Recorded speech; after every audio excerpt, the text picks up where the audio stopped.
Assalamualaikum warahmatullahi wabarakatuh. Bismillahirrahmanirrahim. Alhamdulillahi rabbil alamin. Wal aqibatu lil muttaqin wa la udwana illa 'alal zalimin. Asyhadu an la ilaha illallah wahdahu la syarika lah wa asyhadu anna sayyidana Muhammadan abduhu wa rasuluh. Allahumma salli wa sallim wa barik ala sayyidina wa maulana Muhammad wa ala alihi wa sahbihi wa man tabi'ahu wa nasarahu wa walah, amma ba'd. Muslimin dan muslimat sidang jemaah yang dirahmati oleh Allah Subhanahu wa taala. Alhamdulillah, pertama dan selamanya marilah sama-sama kita merafakkan setinggi-tinggi rasa syukur kita pada Allah Subhanahu wa taala, kerana dengan limpah dan kurnia daripada Allah Subhanahu wa taala masih lagi memberikan kita sedikit ruang dan sedikit kesempatan, terutamanya untuk kita pada hari ini. Allah masih lagi bagi umur, bagi kekuatan, bagi kesihatan kepada kita untuk kita meneruskan ibadah dalam bulan Ramadan yang mulia, yang mana hari ini kita dah masuk hari yang ke apa tuan? Apa Ramadan? 29. Nak raya tuan-tuan. Hari yang ke-9. Alhamdulillah. Bermaksud malam ni tuan-tuan akan habis fasa yang pertama yang Nabi sebut dalam hadis, Ramadan awwaluhu rahmah wa awsatuhu maghfirah wa akhiruhu itqu minan nar. Yang Nabi sebut fasa yang pertama, 10 yang pertama itu dah nak habis. Kita nak masuk fasa yang kedua. Nanti fasa kedua pun habis, kita masuk fasa yang ketiga. Nanti fasa ketiga pun habis dan berakhirnya Ramadan. Sedangkan kita tidak mengambil kelebihan dan keistimewaan yang ada dalam bulan Ramadan, maka kita termasuk di kalangan orang yang rugi. Tuan-tuan, kita dengar Ramadan ni, dia macam seorang manusia yang sesat dalam hutan. Dia sesat dalam hutan, bila sesat dia cari jalan keluar.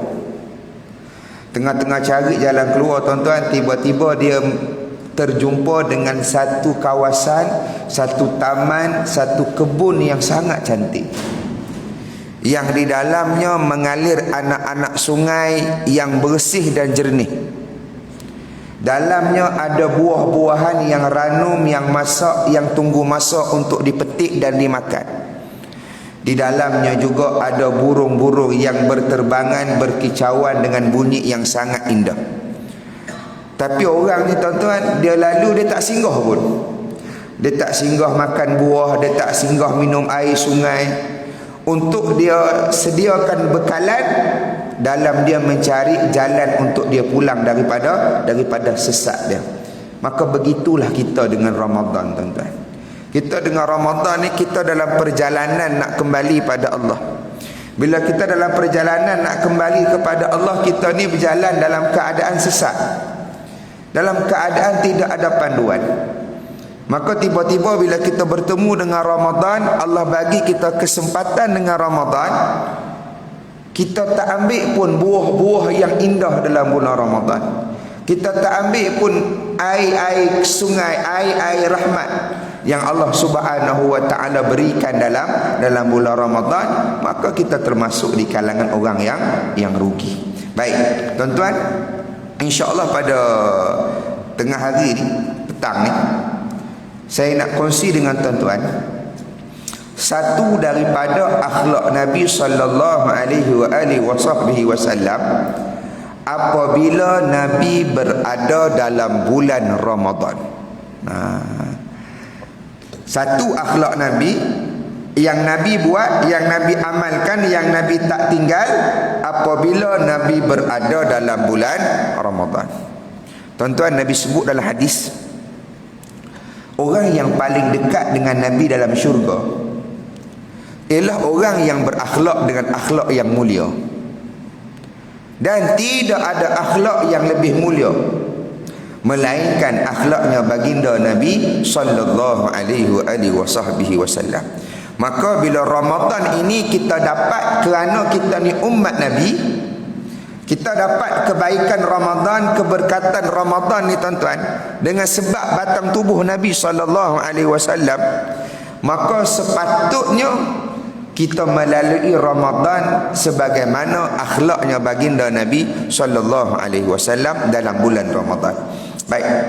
Maka akhlak ini dinukilkan ataupun disebut, diceritakan oleh Sayyidina Ibnu Abbas radhiyallahu anhuma dalam satu hadis, yang mana hadis ini turut dinukilkan oleh Syekh Tariq Sardar hafizahullah ta'ala dalam kitab dia, kitab hadis 40 akhlak Nabi sallallahu alaihi wasallam, ataupun dalam bahasa Arab dia Kitabul Arba'in min Akhlaqin Nabiyil Amin. Jadi Syekh Tariq Sardar dia karang satu kitab cerita tentang akhlak Nabi. Dia bawa 40 hadis, dalam tu semua cerita tentang sikap dan sifat Nabi SAW. Nabi dengan kawan-kawan macam mana, Nabi dengan keluarga macam mana, Nabi bila jumpa orang apa Nabi buat, Nabi kalau sahabat tak ada depan mata apa Nabi buat. Dalam kitab ni diceritakan. Dan dalam satu bab yang dibawa oleh pengarang kitab, pengarang bawa satu bab dia bab kemuliaan Nabi SAW. Pengarang cerita tentang kemuliaan Nabi SAW. Tuan-tuan, bila sebut tentang mulia, kemuliaan seseorang, biasanya pada pandangan sisi manusia kita, orang akan sebut tentang apa? Pertama, orang akan sebut tentang kuasa dan pangkat yang dia ada. Datuk ke dia, Tan Sri ke dia, YB ke dia, Perdana Menteri ke dia, Ustaz ke dia. Orang akan cerita tentang pangkat kedudukan. Yang kedua, orang akan cerita berkenaan dengan keturunan dia. Mai mana dia ni? Keturunan mana? Anak siapa dia ni? Kan? Dan yang ketiga, orang akan cerita berkenaan dengan berapa banyak harta yang dia ada. Berapa biji kereta dia bawa, berapa buah rumah dia ada, berapa keping tanah dia ada, berapa ekor kebun dia ada. Itu bila nak cerita kemuliaan di sisi manusia. Di sisi kita ni, kalau nak cerita mulia orang, tak lari daripada tiga benda tu. Tapi bila cerita tentang Nabi, bila cerita tentang kemuliaan Nabi, maka pengarang kitab dia bawa hadis yang diriwayatkan oleh Sayyidina Ibnu Abbas. Baik, apa hadis dia? Ani bin Abbas radhiyallahu anhuma qala kana Rasulullah sallallahu alaihi wa alihi wa sahbihi wasallama ajwadan nas. Nabi sallallahu alaihi wasallam, kata Sayyidina Ibnu Abbas, adalah orang yang sangat-sangat pemurah. Tuan-tuan, tadi saya sebut hadis ini diletakkan dalam bab kemuliaan Nabi. Tapi cerita Nabi orang yang pemurah. Apa kaitan dia? Kalau biasa kita faham mulia, hak saya sebut tadi, pangkat, kedudukan, keturunan, harta. Tapi tak, bila cerita tentang Nabi, cerita Nabi ni mulia, dibawakan hadis Nabi ni orang yang pemurah. Baik, apa kaitan dia? Kat mana dia punya sinkronis dia? Kaitan dia, tuan-tuan, bermaksud antara perkara yang menjadikan Nabi mulia di sisi Allah ialah kerana sifat pemurah yang ada pada baginda Nabi sallallahu alaihi wa alihi wasallam. Sebab tu orang pemurah mulia di sisi Allah. Orang yang bakhil hina di sisi Allah. Sebab tu orang yang pemurah ni, tuan-tuan, Allah bagi banyak ke dia kelebihan. Banyak dia keistimewaan. Sebab apa? Sebab dia mulia di sisi Allah.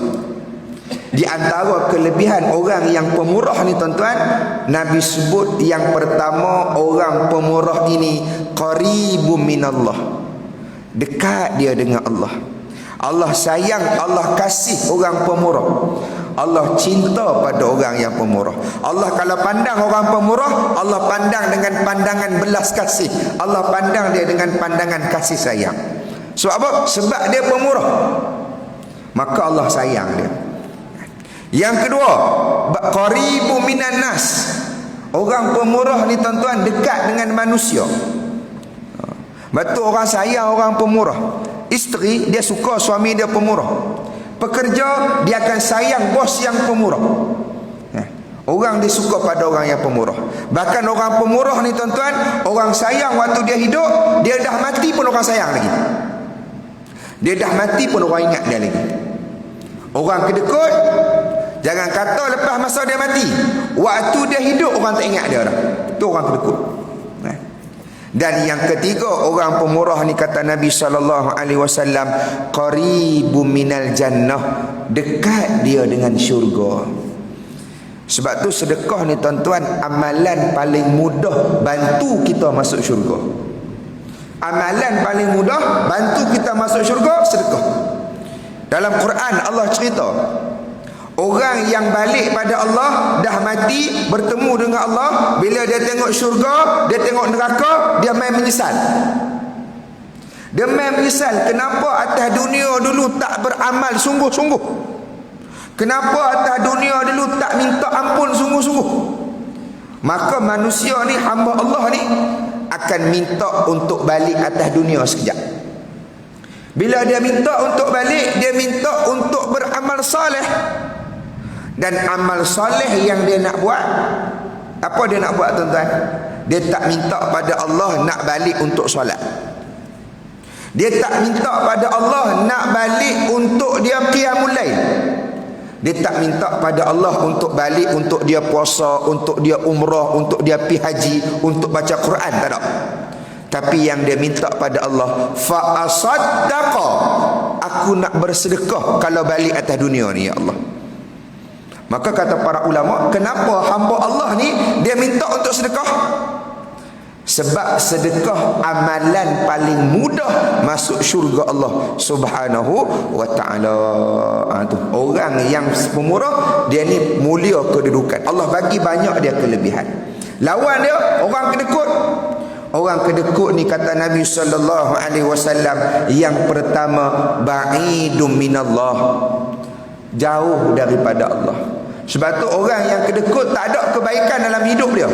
Jangan kata di hari akhirat, atas dunia lagi Allah tarik kebaikan daripada hidup dia. Tak ada kebaikan. Yang kedua, ba'idum minan nas, jauh daripada manusia. Orang tak suka orang kedekut ni. Isteri dia tak suka suami dia kedekut. Pekerja takkan suka bos tu kedekut. Bahkan orang tu tuan-tuan, kalau dia tu sendiri kedekut, dia tak suka orang kedekut dengan dia. Betul tak? Walaupun dia kedekut, dia takkan suka orang kedekut dengan dia. Tu jauh pada manusia. Dan yang ketiga, orang kedekut ini ba'idun minal jannah, jauh dia daripada syurga Allah, dekat dia dengan api neraka Allah Subhanahu wa ta'ala. Sebab tu orang pemurah ni tuan-tuan, Allah banyak sangat bagi dia kebaikan, Allah banyak sangat bagi dia kelebihan. Antaranya orang yang pemurah ni tuan-tuan, jauh dia daripada keburukan. Nabi sebut orang yang bersedekah, Allah akan jauhkan dia daripada keburukan sejauh 40 pintu. Atau sebut dalam riwayat 40 lorong. Maksudnya apa? Dia dijauhkan, dilindungi daripada keburukan. Sebab tu dalam satu peristiwa, Sayyiduna Osman bin Affan, dia sedekah untuk bantu Nabi pergi perang. Masa tu dia sedekah sebanyak 300 ekor unta. Nabi naik atas mimbar, Nabi khutbah, Nabi tanya, siapa nak tolong Nabi pergi perang? Siapa nak infak harta? Sayyidina Osman bangun, angkat tangan, kata, ya Rasulullah, aku infak 100 ekor unta beserta barang di atasnya. Ada barang, semua siap. Bukan unta saja, ada barang. Kemudian habis tu Nabi sebut lagi, Nabi tanya lagi, siapa yang nak bantu Nabi, nak bantu Nabi pergi perang, nak infak harta? Bangun Sayyidina Osman lagi sekali, ya Rasulullah, aku infak lagi 100 ekor unta beserta barang di atasnya. Lepas tu Nabi tanya lagi, siapa lagi nak infak, nak bantu Nabi pergi perang?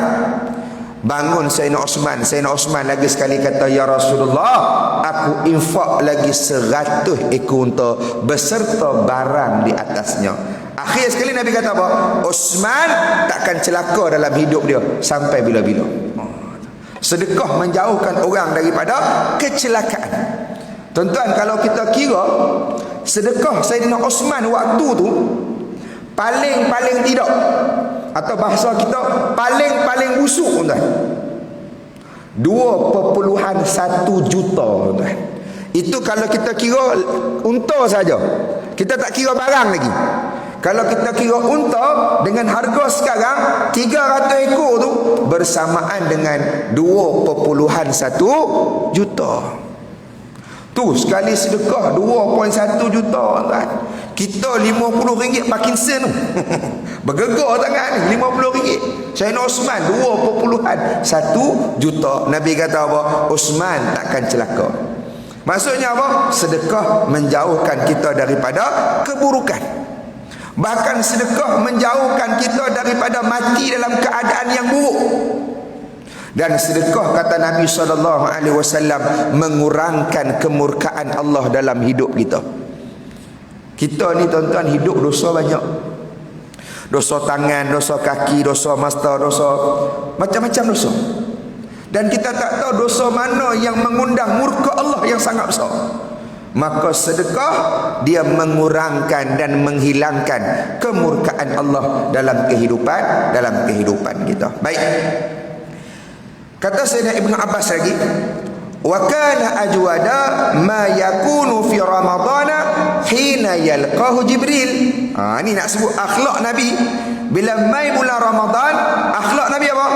Nabi sallallahu alaihi wasallam, kata Sayyidina Ibnu Abbas, Nabi akan lebih pemurah apabila masuknya bulan Ramadan. Ni akhlak Nabi yang kita kena ambil. Ni akhlak Nabi yang kita kena contohi. Apa dia? Masuk Ramadan lagi pemurah daripada bulan lain. Jangan kita masuk Ramadan jadi lagi kedekut daripada bulan lain. Itu berlawanan dengan akhlaknya Nabi sallallahu alaihi wasallam. Jangan masuk bulan Ramadan jadi lagi kedekut, lagi sayang harta bila masuk bulan Ramadan. Tak, Nabi akhlak dia, Nabi akan lebih pemurah. Sebab apa? Sebab Nabi sendiri ajar pada sahabat, sedekah paling afdal sedekah bulan Ramadan. Sahabat tanya pada Nabi satu hari, ya Rasulullah, ayyu sadaqati afdal? Ya Rasulullah, bila sedekah paling afdal, paling banyak pahala, paling elok waktunya, paling comel masanya? Ini sahabat tuan-tuan, kalau nak buat satu-satu amalan, sahabat takkan tanya amalan yang biasa-biasa. Sahabat takkan tanya, ya Rasulullah, kalau masuk syurga, nak masuk syurga, koman-koman buat apa? Tak ada koman-koman, tak ada. Sahabat akan tanya Nabi, ya Rasulullah, apa amalan paling elok, paling afdal? Kemudian amalan tu pula sahabat akan tanya, bila waktu paling comel, bila waktu paling banyak pahala. Maka Nabi pun jawab, as-sadaqah fi Ramadan. Sedekah paling elok, paling comel ialah sedekah dalam bulan Ramadan. Maka pada bulan Ramadan ni tuan-tuan, akhir sebelum saya tutup, saya nak ajak tuan-tuan buat dua benda. Saya dan tuan-tuan. Yang pertama, jangan berlalu satu hari kita dalam bulan Ramadan tanpa kita memberi makan orang berpuasa berbuka puasa. Jangan ada satu hari yang kita tak bagi makan orang buka puasa. Rugi, tuan-tuan. Sebab pahala bagi makan orang buka puasa ni, pahala dia besar. Nabi sebut, man fattara sa'ima, barang siapa memberi makan orang berpuasa berbuka puasa pada waktu buka puasa, bukan waktu zuhur. Ada juga bagi makan waktu zuhur. Anak dia tukang ambil order, dia tukang tapau, dia tukang letak dalam beg plastik hitam. Tu tak kira. Ini yang bagi waktu buka puasa. Maka kata Nabi, pahala dia apa? Pahalanya dia akan dapat pahala orang berpuasa tersebut tanpa berkurang daripadanya walaupun sedikit. Maksudnya kita bagi makan orang buka puasa, pahala puasa di hari itu Allah duplicate, buat satu lagi masuk dalam akaun pahala puasa kita. Bahkan kata para ulama, bukan sekadar pahala puasa, tetapi pahala semua amalan yang dia buat hari itu, semua kita dapat. Maksudnya kalau kawan hak kita bagi makan buka puasa tu, ada dia baca Quran 1 juzuk, pahala 1 juzuk kita dapat. Kalau kawan ni dia selawat 1000 kali, pahala selawat dia 1000 kali pun kita dapat walaupun kita tak selawat. Ni cara dia bagi makan orang berpuasa, berbuka puasa. Sebab tu kata para ulama, 2 tempat paling afdal kita bagi makan buka puasa. Yang pertama, kita bagi kepada orang yang saleh, orang yang banyak buat amal saleh. Kita tahu dia orang yang saleh, banyak beramal, bagi pada dia. Sebab apa? Kita nak ambil pahala amalan saleh dia tu. Yang kedua, bagi pada tempat yang banyak dia buat amal saleh. Masjid, surau, mahat tahfiz, pusat-pusat pengajian, bagi dekat situ. Sebab apa? Mereka memang bulan Ramadan tak ada benda lain, kalau dekat mahat tahfiz tu bangun pagi sampai malam baca Quran, hafal Quran, mengulang Al-Quran, bagi. Nak tuan-tuan, sebab apa? Kita nak ambil pahala ibadah dia. Kena hak kita bagi makan tu qiyamul lail 12 rakaat, 10 rakaat, banyak pahala kita dapat. Cara dia tuan-tuan, bagi makan orang berpuasa, berbuka puasa kan. Tuan-tuan, saya pernah jumpa ada seorang hamba Allah Subhanahu wa taala, dia menghabiskan setiap tahun bulan Ramadan paling tidak 300,000 ringgit tuan-tuan. Setiap hari dia akan bagi makan 1000 orang makan sepanjang bulan Ramadan. Dan waktu saya jumpa dia tu tuan-tuan, dia dah buat benda tu selama 18 tahun. 18 tahun tuan-tuan, tiap-tiap tahun 300,000. Sebab apa? Sebab dia tahu dia nilainya pahala bagi makan orang buka puasa. Ada sahabat tanya pada Nabi, ya Rasulullah, kami ni tak ada duit macam mana? Orang lain ada harta, banyak makan bolehlah ya Rasulullah. Kami hak tak ada duit ni, yang tak ada makan ni, macam mana kami nak dapat pahala ni juga? Jangan kita lah ustaz, orang lain dapat 10,000 KWSP, saya tak dapat ustaz. Contohlah ya. Macam mana nak bagi orang makan buka puasa? Nabi kata, yu'tillahu hadha sawab, Allah bagi juga pahala ni. Walaupun kita memberi makan orang berpuasa, berbuka puasa, walaupun hanya dengan sebiji kurma atau seteguk air ataupun segelas susu. Maksudnya bagi sebiji kurma pun pahala dia besar di sisi Allah. Sebab tu tuan-tuan, harta kita jadi bernilai bila kita sedekah. Lepas tu banyak mana harta kita, 10,000, 100,000, 1 juta, 2 juta harta kita langsung tak ada nilai di sisi Allah. Langsung tak ada nilai. Allah tak pandang pun. Melainkan pada apa yang kita kongsi dengan orang. Sebab tu kalau tuan-tuan ada RM1 sekeping dengan 100 sekeping, RM1 tu tuan-tuan sedekah, RM1 tu lagi bernilai di sisi Allah daripada 100 sekeping yang tuan-tuan ada. Sebab apa? Sebab dia sedekah. Allah pandang tinggi sedekah walaupun hanya dengan sebiji kurma. Satu. Nombor 2, apa yang saya nak ajak tuan-tuan buat dan diri saya, baik, kalau tuan-tuan yang ada pendapatan, ada perniagaan, ada simpanan, ada emas yang sampai tahap wajib bayar zakat, tuan-tuan kira apa yang tuan-tuan ada tu wajib bayar zakat. Maka saya nak ajak tuan-tuan, bulan Ramadan ni tuan-tuan kira zakat yang tuan-tuan kena bayar, tuan-tuan bayar bulan Ramadan. Kira pi pusat zakat bayar, atau jumpa asnaf bagi, atau ada orang memerlukan bagi yang asnaf. Bayar zakat bulan Ramadan. Sebab apa? Sebab bulan Ramadan ni satu amalan sunat kita dapat pahala amalan fardu. Amalan fardu yang kita buat Allah ganda sampai 70 kali ganda. Kita nak pahala tu, zakat amalan fardu, bayar zakat bulan Ramadan dapat pahala sampai 70 kali ganda. Maksudnya macam kita bulan lain bayar zakat 70 kali. Tu, badan bayar sekali je bulan Ramadan, tapi pahala dia lebih. Tuan-tuan balik mana yang cukup haul, cukup nisab, tuan-tuan kira, tuan-tuan bayar.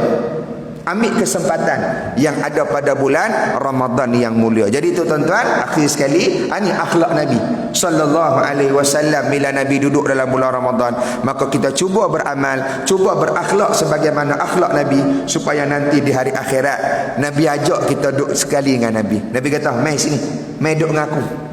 Sebab dulu atas dunia kamu berakhlak dengan akhlak aku, mai duduk dengan aku dalam syurga." Kita nak Nabi panggil kita macam tu, tuan. Tu yang kita doa tiap-tiap kali lepas sembahyang tarawih, tahta liwa'i sayyidina Muhammad. Bawah bendera Nabi kita nak duduk di hari akhirat, bawah panji Nabi SAW. Maka cara dia, waktu kita hidup, kita kena sebanyak mungkin berakhlak dengan akhlaknya baginda Nabi SAW. Jadi saya rasa sekadar tu dulu untuk hari ini. Mudah-mudahan apa yang saya sampaikan sedikit sebanyak dapat kita ambil pengajaran dalam kehidupan kita. Mudah-mudahan kita semua dirahmati oleh Allah Subhanahu wa taala. Cuma akhirnya tuan-tuan, sebelum saya tutup, saya minta izin dengan pihak masjid untuk buat sedikit kutipan, yang mana saya sedang membantu sebuah pusat pengajian Islam. Nama dia Pusat Pengajian Islam Al-Faruqi di Kuala Terengganu, di Bukit Kecil, yang mana tengah dalam proses membina satu blok bangunan baru setinggi 3 tingkat. Satu blok 3 tingkat, dengan kos anggaran dia RM430 ke RM450,000. Ini anggaran yang kontraktor bagi, dan alhamdulillah plan kami dah approve bulan 3. Bulan 4 ni kontraktor dah masuk site, dah ukur, dah tanda. Sekarang tengah timbun tanah dengan tengah buat rumah pekerja. Nak masuk api, nak masuk air. InsyaAllah dalam bulan Ramadan ni juga akan dimulakan pembinaan. Saya pesan pada kontraktor, bulan Ramadan ni buat juga. Sebab kita nak biar penderma-penderma penyumbang ada saham dia dalam bulan Ramadan. Pahala dia mengalir dalam bulan Ramadan. Jadi kalau tuan-tuan yang nak bantu, tuan-tuan yang nak tolong, nanti di luar sana ada tabung yang pihak masjid sediakan atas kursi, tuan-tuan boleh letak dalam tu, insya-Allah. Dan yang kedua, kalau ada tuan-tuan yang nak bayar zakat, yang mana zakat tuan-tuan tu, tuan-tuan nak risit potongan cukai dengan income tax, LHDN pun kami boleh uruskan. Maksudnya tuan-tuan boleh bayar zakat. Zakat tuan-tuan tu nanti akan diserahkan pada pejabat agama. Nanti pejabat zakat akan keluarkan risit, dan ikut amount yang tuan-tuan bayar. Dan sebahagian daripada zakat yang tuan-tuan bayar akan disalurkan untuk bantu madrasah ni, untuk bantu pusat pengajian ni. Maksudnya apa? Zakat tuan-tuan settle, income tax boleh claim. Yang ketiga, boleh bantu madrasah ni. Cuma kalau yang tu tuan-tuan kena ambil nombor telefon saya lah, sebab dia ada step-step dia yang tertentu. Jadi wallahualam, saya sekadar tu dulu untuk hari ni. Mudah-mudahan apa yang saya sampaikan sedikit sebanyak dapat kita ambil pengajaran dalam kehidupan kita. Mudah-mudahan kita semua dirahmati dan dikasihi oleh Allah Subhanahu wa taala. Auzubillahi minasyaitonirrajim. Bismillahirrahmanirrahim. Allahumma alimna bima yanfa'una wanfa'na bima 'allamtana. Rabbana zidna ilma. Allahumma faqihna fid din wa 'allimna ta'wil. Rabbi ij'alna minal ladzina yastami'una al-qawla fayattabi'una ahsanahu. Rabbana atina fid dunya hasanah wa fil akhirati hasanah wa qina adzaban nar. Wa sallallahu ala sayyidina Muhammad wa ala alihi wa sahbihi wasallam. Walhamdulillahi rabbil alamin. Assalamualaikum warahmatullahi wabarakatuh.